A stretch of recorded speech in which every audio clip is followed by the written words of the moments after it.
반갑습니다, 여러분들. 한 주간 잘 지내셨죠? 한 주간 잘 지내시면서 여러분의 마음을, 여러분의 생각을 이렇게 보신 적 있습니까? 느낀 적 있습니까? 아니면은 내 생각이나 내 마음을 그냥 마음대로 흘러가도록 그냥 내버려 두고, 아니면은 그것을 통제해보고 그런 경험 있으신지요? 우리의 생각은, 우리의 마음은 대단한 역동성을 가지고 있습니다. 그래서 내 속에서 얼마나 바쁘게 일하는지 몰라요. 그런 일들을 여러분 아마도 느끼셨을 겁니다. 아니, 지금도 느끼실 수 있죠. 지금도 우리 생각과 우리의 마음 속에서는 한 마음은 말씀에 집중해야지 하는데, 또 다른 것은 집에 있던 것들, 아니면 오늘 해야 될 일 생각이 복잡하게 이어질 수도 있을 것입니다. 여러분, 우리의 생각, 우리의 마음은 다른 말로는 우주보다 더 크다고 얘기할 수 있습니다. 우리의 마음은 우주도 담을 수 있고요, 전 세계도 담을 수 있고 모든 것을 담을 수 있습니다. 그런데요, 때때로 우리의 생각이나 우리의 마음은 이 간장 종지기보다 더 작아서요, 그것도 못 담을 때가 있거든요. 우리의 생각은요, 우리의 마음은 하나님이 주신 그 영이 우리 가운데 있어서 시 공간을 초월해요. 그래서 우리의 생각으로 하고 싶은 것을 다 할 수 있어요. 가고 싶은 걸 다 그냥 시간을, 공간을 초월해서 다 갈 수 있다는 거죠.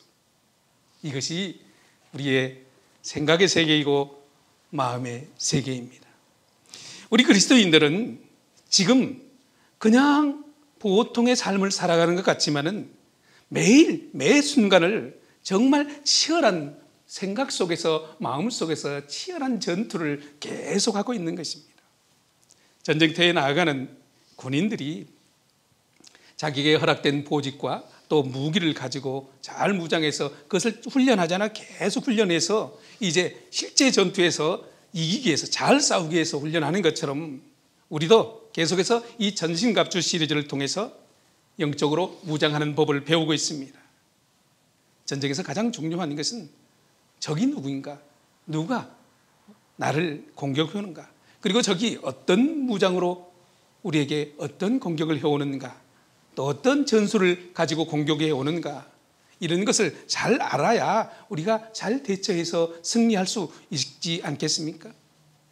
우리가 계속해서 살펴본 것처럼 사단 마귀는 정말 간교합니다. 11절에서 그랬잖아요. 마귀의 간계를 능히 대적하기 위해서. 마귀는 간사한 계략을 쓰는 것이 간계 아니겠습니까? 우리 눈에 보이지도 않아요. 영적 존재예요. 그래서 마귀를 대해서 싸우려면 어영부영 그냥 대충 해서 이길 수가 없다는 것입니다. 12절에서는 마귀의 정체를 우리가 계속 살펴본 대로 자세하게 가르쳐주죠. 통치자, 권세를 가진 자, 어둠의 세상 주관자, 하늘에 있는 특별히 악한 영이라는 거죠. 그러니까 마귀는 이 세상의 권세, 능력을 잠시 갖고 하나님을 믿는 백성들을 속이고 또 그 관계를 통해서 하나님을 떠나도록 그 속임수, 거짓의 압이 아니겠습니까? 그래서 사단 마귀는 우리가 느끼지 못하는 사이 이 세상의 문화, 이 세상의 것들을 가지고 자기의 그 권세를 가지고 이 세상의 스포츠나 영화나 또 어떨 때는 서적이나 학문이나 매스컴을 가지고 자기의 속성을 그 속에 심어주어서 그것을 통해서 은연중에 우리가 마귀의 속성을 배워가고 닮아가고 우리 속에 지배할 수 있도록 만드는 것이 마귀의 전술 아니겠습니까?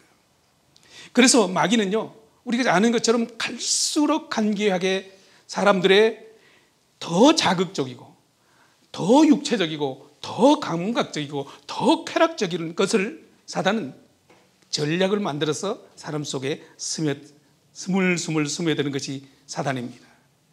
사람들은 사단에게 그렇게 속고 있는지도 모르면서 그것이 즐거워서 그것을 쫓고, 그것이 마치 우리 인간이, 사람이 당연히 누려야 될 권리라고 생각하는 사람들이 너무나 많습니다.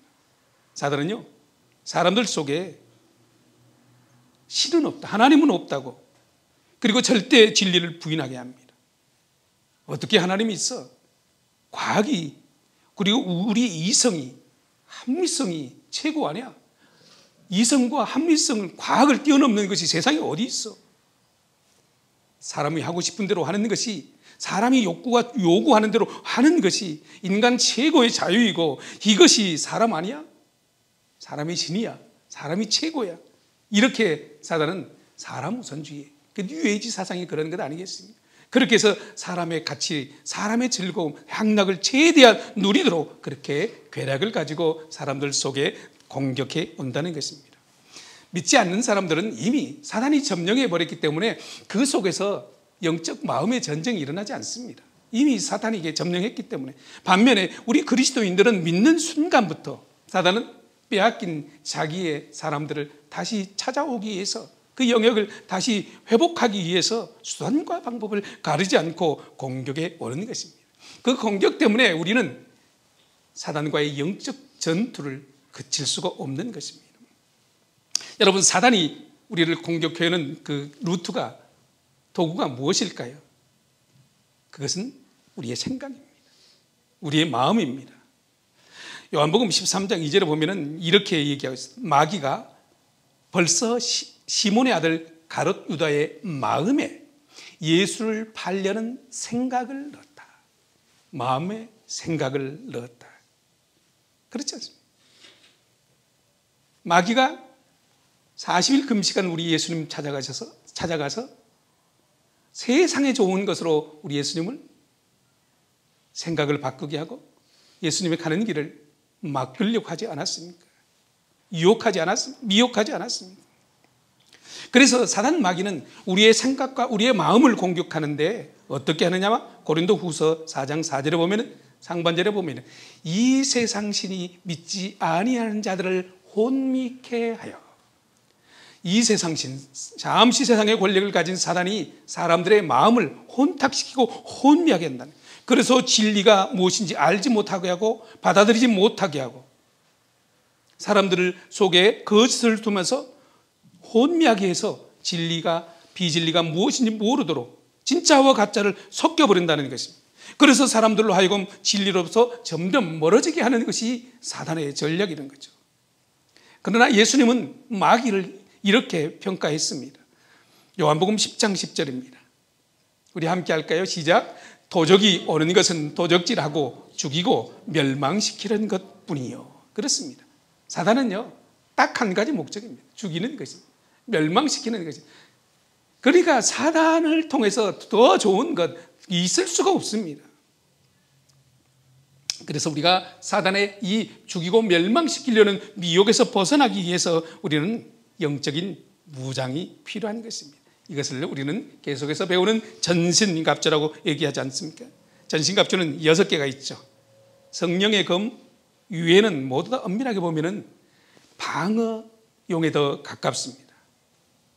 오늘 살피는 구원의 투구도 머리를 보호하는, 방어하는 무장 아니겠습니까?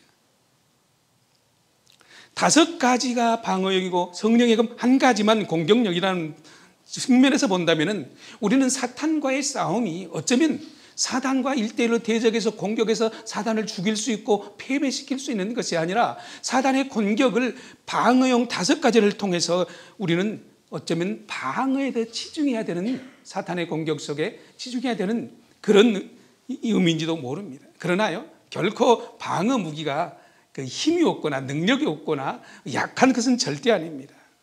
엄청난 힘이 있고 파괴력을 가지고 있습니다. 방어 무기가 어떻게 파괴력을 갖고 있을까요?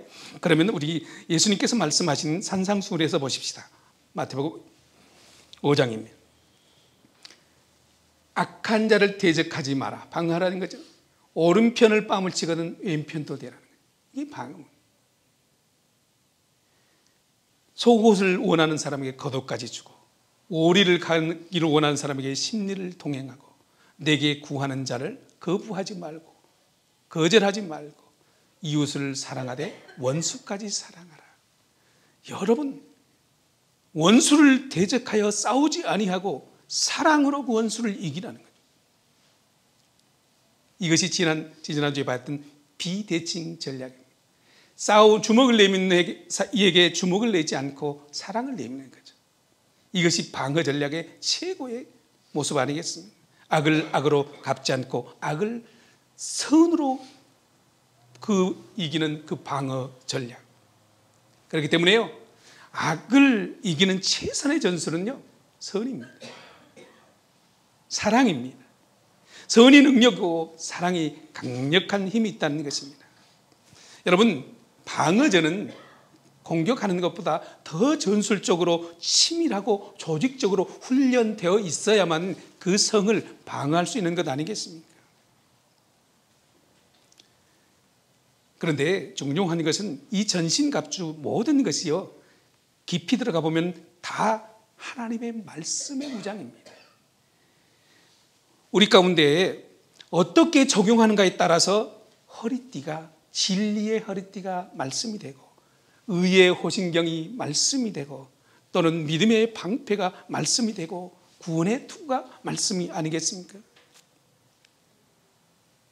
그런 의미 속에서 볼 때 오늘 구원의 투구를 쓰라 하는 것은 오늘도 우리의 가장 신체적으로 중요한 핵심인 이 머리를 보호하기 위해서 투구를 써야 합니다. 머리를 다치게 되면 사람이 위험해지죠. 아니면은 정상적인 사고를 할 수 없는 것 아니겠습니까? 그렇게 머리는 치명적인 부상을 입힐 수 있는 것입니다. 그래서 전쟁터에 나가는 군인들이 이 방탄모를 쓰는 것 아니겠습니까? 어린이들 밖에 놀 때 항상 자전거 탈 때는 또 머리에 보호 헬멧도 씌워주는 것 아니겠습니까? 공사장에서 일하는 사람들이 꼭 헬멧을 쓰잖아요. 야구하는 선수들은 항상 머리를 보호하기 위해서 헬멧을 쓰는 것처럼, 사단의 공격에 우리의 머리를 보호하기 위해서 구원의 투구를 써야 되는데, 육신을 보이기는 머리에 투구를 쓰는 것은 알겠는데 그러면 영적인 투구는 무엇이냐 이거죠. 11절에 다시 보면 이렇게 하죠. 마귀의 간계를 대적하라는 거예요. 마귀는 간사한 계략으로 공격해 오기 때문에 그 간사한 계략을 맞서기 위해서는, 보호하기 위해서는 구원이란 투구를 써야 되는데, 구원이 무엇이냐 이거죠. 구원은 어떻게 받는 것이냐. 우리가 잘 아는 것처럼 에베소 2장 8, 9절에 보면 그렇게 말씀하시죠. 너희가 그 은혜로 말미암아, 믿음으로 말미암아 구원을 얻었나니 이것이 너희에게 난 것이 하나님 선물이라. 믿음으로, 은혜로 받은 구원, 하나님의 선물로 받은 구원. 이 구원은 우리 모든 믿는 자들이 가지고 누리는 축복 아니겠습니까? 우리가 교회에 나온다는 것은 이미 믿음이 있다는 것이고, 믿음이 있다는 것은 성령님이 내 안에서 감독했기 때문에 교회에 나오는 것이고, 성령님이 계신 그 안에는 하나님의 구원을 이미 받은 것 아니겠습니까? 그런데 마귀는 그 이미 받은 구원, 믿음으로, 은혜로, 선물로 받은 그 구원에 대해서 교묘하게 그것을 혼탁하게 하고 우리 속에 들어서 흔들려는 것이 마귀의 계략입니다. 마귀는 우리 머릿속에 성경과 다른 어떤 구원관을 내세워서 우리의 구원을 왜곡되게 하거나 우리의 구원관을 흔들고 또 불안하게 하고 또 불안전한 그런 신앙생활을 하도록 자꾸 우리 속에 구원을 흔들려고 한다는 것입니다. 마귀는 끊임없이 우리의 말과 행동 속에서 불안전함, 허물, 약함을 드러내서 우리 속에 죄의식을 심어줍니다. 네가 그러고도 구원 얻었어? 이렇게. 네가 그렇게 잘못하고도 구원 얻었다고? 그리고 우리 속에 욕심과 또 교만함과 또 불의한 것들을 심어줘서 그것을 행하게도 만듭니다. 그러면서 우리 가운데 너 죄 지었지? 이렇게 정죄하는 것이 마귀의 계계라는 것입니다. 네가 그렇게도 구원 받았어? 너 구원 받은 거 아니야. 이렇게 우리 속에 미혹해서 우리의 구원을 흔들게 하고 의심하게 만든다는 것입니다. 오늘 본문 속에서 구원의 투구는 이 사단이 어떻게 우리의 구원의 확신을 흔들려는 그 전략이라는 거예요. 여러분, 우리가 잘 아는 것처럼 생각을 흐트리는 거잖아요. 처음 사람 아담과 하와도 사단이 찾아가서 먹지 말라 하더냐? 동상 중앙에 있는 과일을 먹게 되면 너희도 하나님과 같이 돼. 우리의 생각을 하나님을 의심하게 하고 우리의 생각을 혼미케 해서 하나님을 대적하게 만드는 그것이 마귀의 전략 아니겠습니까? 결국 마귀의 전략에서 생각이 들어오니까 마음이 그렇네, 먹음직도 하네, 보암직도 하네, 따먹은 것 아니겠습니까? 교회를 다니는 사람들 중에서도 믿음에 흔들리거나 약한 사람, 구원의 확신이 약한 사람이 참 많습니다. 왜 그럴까요? 마귀가 그 사람 가운데 왜곡된 죄의 개념을 심어줬습니다. 죄를 사단 마귀는 끊임없이 하나님 앞에서 하나님을 믿는 것 위에 우리의 육체적인, 윤리적인, 도덕적인 개념을 통해서 우리에게 죄를 개념을 심어주고 있다는 것입니다. 여러분, 죄는 그것이 세상적인 어떤 윤리적인 허물이 될 수 있고 죄는 될 수 있지만 하나님이 말씀하신 죄는 그것이 아닙니다. 마귀를 보십시오. 마귀는 죄의 근원 아니겠습니까? 마귀가 하나님 앞에 쫓겨난 것 왜 그랬습니까? 교만하여 하나님과 같이 되고자 하는 것, 하나님을 인정하지 않는 것, 하나님 앞에 불순종하는 것, 이것이 죄입니다. 그러나 우리는 우리의 육신의 허물은 이미도 있습니다. 저도 여러분도 끊임없이 우리 속에서는 육체를 가지고 있는 한 드러날 것입니다. 그러나 그 죄는 우리 주님 예수 그리스도께서 이미 십자가에 못 박히심으로 말미암아 과거도 현재도 미래도 용서함 받았다는 것입니다. 그렇기 때문에 우리의 구원은 내 육신의 완전함과 내 도덕적인 완전함으로 얻어지는 것이 아니라 하나님을 믿음으로 말미암아 하나님이 아버지라는 거 고백하는 그 순간 우리의 구원은 완성됐다는 것입니다. 그러니까 마귀에게 여러분 속지 않기를 바랍니다. 그러나 마귀는 끊임없이 그렇게 공격해 올 것입니다. 왜냐하면 거짓말을 아비고 속임수의 도사가 아니겠습니까? 마귀가 특별히 잘 공격하는 사람들이 뭡니까? 마음이 연약한 사람, 흔들리는 사람. 마귀의 속성은요, 우리의 심령을 흔들어서 자기를 닮게 하는 것입니다. 그래서 마귀 속에 있는 뭡니까? 이 상한 감정, 쫓겨난 감정, 두려운 감정을 우리 속에 심어줍니다. 그래서 우리 속에 염려도 있고 불안도 있게 만들고 또 불신, 또 상한 감정을 계속해 심어줍니다. 그래서 그 감정들이 겉으로 드러날 수 있도록, 그래서 그 마귀는 그 상한 감정을 가지고 우리의 가족이나 남편이나 아내나 자녀들이나 아니면 동료들, 그를 불신하게 만드는 거죠. 그 속에 분열을 일으키는 거죠. 미움을 나타나게 하는 거죠. 이것이 마귀의 전략입니다. 그렇기 때문에 우리가 살아가면서 우리의 생각을 잘 살펴봐야 됩니다. 보이지 않는 생각을 보아야 됩니다. 보이지 않는 마음을 보아야 됩니다. 그래서 마귀가 그런 생각을 심어줄 때 즉시 예수님의 이름으로 물리쳐야 됩니다. 마귀는 우리 속에 와서 자기가 주인 노릇을 하려고 합니다. 우리가 악한 생각할 때 그래, 그렇게도 할 수 있지. 정당성을 숨어주는 거죠. 그래, 네 생각대로 해. 가서 한마디 해버려. 싸워버려. 악한 일 해. 할 수 있잖아. 이렇게 우리 속에 정당성을 심어주면서 우리로 하여금 분열과 깨어짐을 상한 감정을 통해서 일으킨다는 것입니다. 그것이 마귀에게 속는 것이고 마귀를 닮아가는 것 아니겠습니까? 그래서 수많은 사람들이 그런 극단적인 선택까지 하는 것, 우리는 주위에서 너무나 많이 봅니다. 구원의 툴을 쓴다는 것은 사단의 공격을, 생각으로 공격해 오는 것, 마음으로 공격해 오는 것을 잘 분별하라는 것입니다. 그래서 방어하라는 것입니다. 내 생각이 들었다? 이 생각이 맞는 생각인가? 이 생각이 하나님이 주시는 생각인가? 아니면 마귀가 주는 생각인가? 이것을 분별해야 된다. 이것을 분별해서 어떻게 할 것인가? 하나님이 주신 것이 아니라면 당장 예수 이름으로 물리쳐야 된다는 거예요. 그런데 물리치지 못하는 사람들은 내 속에 분노가 오면은 그것을 분별하지 못하고 분을 발해버리는 거죠. 그러면 사단에게 속아서 넘어지고 쓰러지고 우리의 구원의 투구가 뚫려버린 것 아니겠습니까? 우리는 그런 전쟁, 영적 전쟁을 매일같이 매 순간 하는 사람들입니다. 믿음의 사람들은. 그러나 구원의 투구가, 구원의 확신만 있으면 그 투구를 사단은 절대로 뚫지 못한다는 것입니다. 그래서 잠언에서는 이렇게 말씀합니다. 자기의 마음을 제하지 아니하는 자는 성읍이 무너지고 성벽이 없는 것과 같다. 자기의 생각과 마음을 제하지 못하는 사람들은 이미 넘어지는, 성벽이 무너져 버리는, 없는 것 같은. 왜 구원이 투구가 되어야 하는 것을 명확하게 말씀해 주고 있습니다. 여러분, 구원이라는 것은 단순히 죽어서 천국 간다는 그런 의미가 아닙니다. 구원은요, 주님이 내 안에 들어오시는 사건입니다. 주님이 내 안에 오셔서 주인이 되는 사건입니다. 말로만 아니라 내 안에서 진짜 주인이 되어서, 주님 하지만 진짜 주님이 주인이 되어서 내 안에 사시는 것, 이것이 구원이라는 것입니다.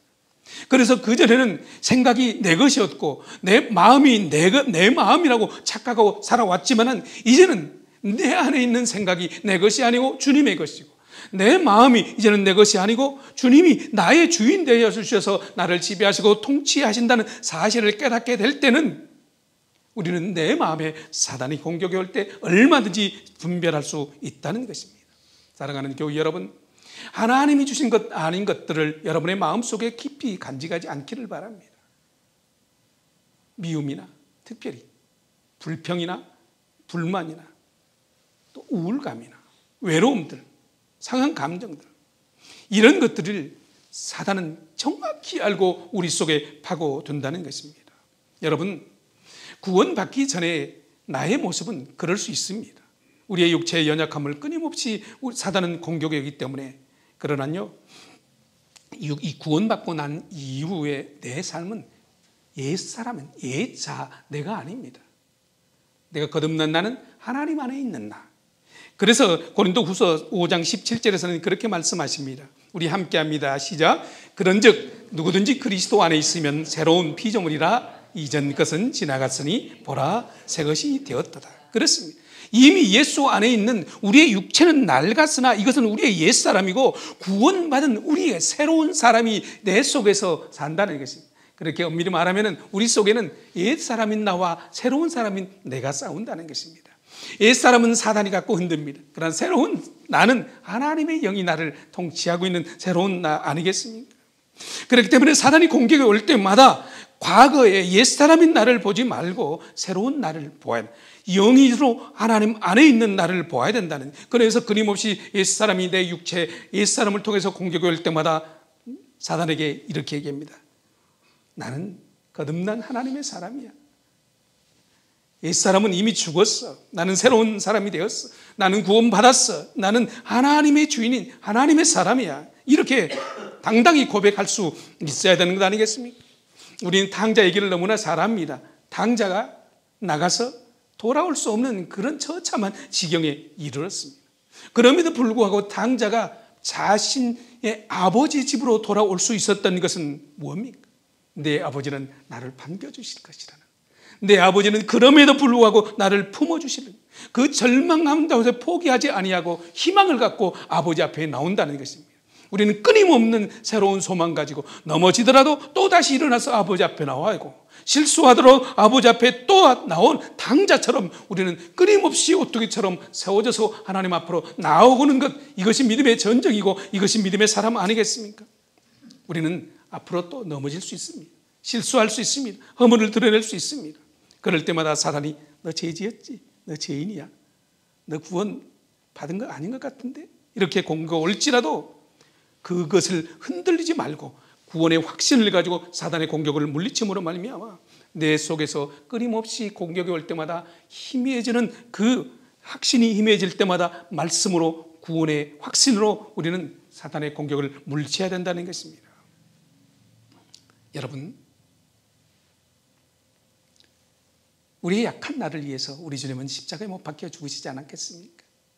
그렇기 때문에 주님이 나를 위해 구원의 주가 되셨다는 그 근거만 가지고 있으면요, 우리는요 흔들리지 않습니다. 사단에게 흔들지 않는다는 것입니다. 당자처럼 아버지 집을 다시 찾아 나와서 다시 일어설 수 있습니다. 여러분, 당자의 아버지가 집 나간 그 탕자를 끊임없이 기다렸고 사랑했고 언제든지 돌아오면 그 품에 안을 준비를 하여 잔치하고 가락지를 끼고 좋은 옷을 입혔던 것처럼 우리 하나님도 우리를 그렇게 기다리시고 그렇게 품어주시는 그 사랑의 하나님임을 여러분 믿으시기를 바랍니다. 우리 하나님은 한 번도 우리에게서 시선을 띄워본 적이 없고 한 번도 우리의 손을 놓쳐본 적이 없으신 그런 하나님입니다. 그 하나님과 더불어서 한 주간 또 멋진 믿음의 승리를 해내는 우리 모두가 되기를 주님의 이름으로 축복합니다. 기도하십시다.